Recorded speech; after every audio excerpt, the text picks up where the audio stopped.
আমি যশোর 85-1 আসনের ভোটার। আমি এসেছি আমাদের দেশনেত্রী বেগম খালেদা জিয়া অসুস্থ আছেন, ওনার জন্য দোয়া করার জন্য আমি দোয়া করতে এখানে এসেছি এবং উনি যত দ্রুত সুস্থ হয়ে যান এবং আমাদের মাঝে ফিরে আসেন এই কামনাই করি। ওনার এই সংকটময় মুহূর্তে আমাদের ফিরে আসাটা খুবই জরুরি, কেননা এই যে দেশের এখন যে পরিস্থিতি, এই পরিস্থিতিতে উনি যদি চলে যান তাহলে দেশের অবস্থা অনেক খারাপ হতে পারে। এই জন্য আমরা দোয়া করার জন্য সবার কাছে দোয়া চাচ্ছি দেশমাতা বেগম খালেদা জিয়ার জন্য, উনি যেন দ্রুত সুস্থ হয়ে আমাদের মাঝে ফিরে আসেন।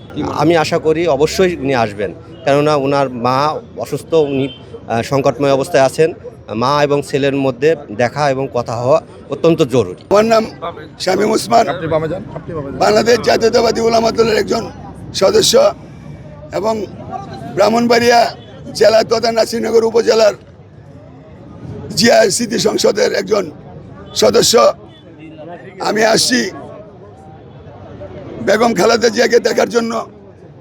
আমি এতক্ষণ ভিতরে ছিলাম এবং উপরে উঠেছি,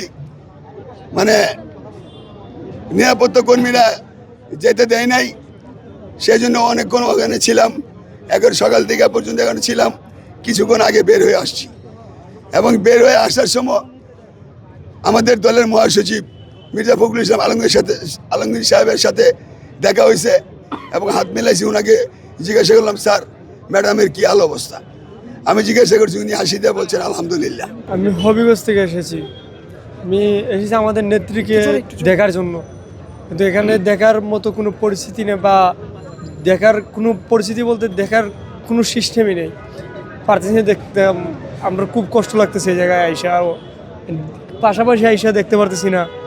অনেক মানুষ আমরা আইসি, প্রায় 20-25 জনের মতন, একটা মানুষ আমরা ঢুকার চান্স পাইতেছি না। এই জায়গায় দাঁড়ায় রয়েছে, অনেক সবার দুঃখ বেদনা সবার ভিতরেই আছে ওদের এই নেত্রীকে নিয়ে।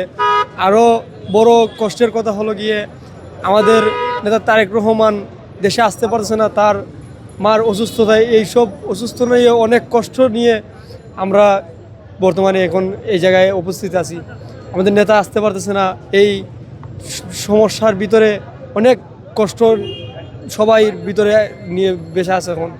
এই যে আমাদের যে নেতা একটার পর একটা মামলা দিয়ে রেখেছিল, তারা আওয়ামী লীগ সরকার রায় আমাদের নেতাকে এমন একটা পরিস্থিতি রেখেছে, সেই জায়গায় সে ওনার মার অসুস্থতা শুনেও সে আসতে পারতেছে না। এখন এই সময় যদি না আসে তাহলে তো অনেক মানুষের কষ্ট পাবে।